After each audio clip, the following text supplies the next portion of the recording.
L-eks Prim Ministru Alfred Sant li qed jappoġġja lil Joseph Muscat ħalli jirritorna fil-politika qiegħed ikompli juża l-midja soċjali biex iwassal messaġġi lil Robert Abela lin nies mhix temnu. F'kummenti ripetuti fil-midja soċjali, Alfred Sant qed ikun diplomatiku ħafna bil-botti tiegħu kontra Robert Abela.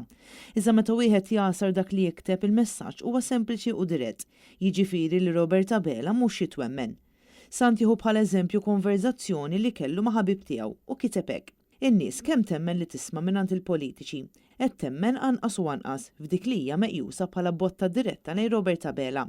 B'Alfred Sant ikompli jikteb dwar x'qallu persuna li b'mod ċar ma jemminx li jisma' u mhuwiex lest skontu li ħalli lil min jisimgħu ir-ross bil-labra. Botta oħra diretta lejn Robert Abela illi jaħseb li kulħadd huwa ġaħan u li jista' jibqa' jbella dak kollu li jrid meta jrid u lil kulħadd. Alfred Sant jirreferi wkoll għal okkażjonijiet meta fil-Parlament il-Labour ivvota unanimament fuq kwistjonijiet kontroversjali li jaqtaw fil-laħam il-ħaj. U din it-tielet botta diretta ta' Alfred Sant lejn Robert Abela kienet naturalment fl-isfond tal-vot dwar l-abbozz ta' liġi li oriġinarjament kellu ħsieb li jdaħħal l-abort f'pajjiżna.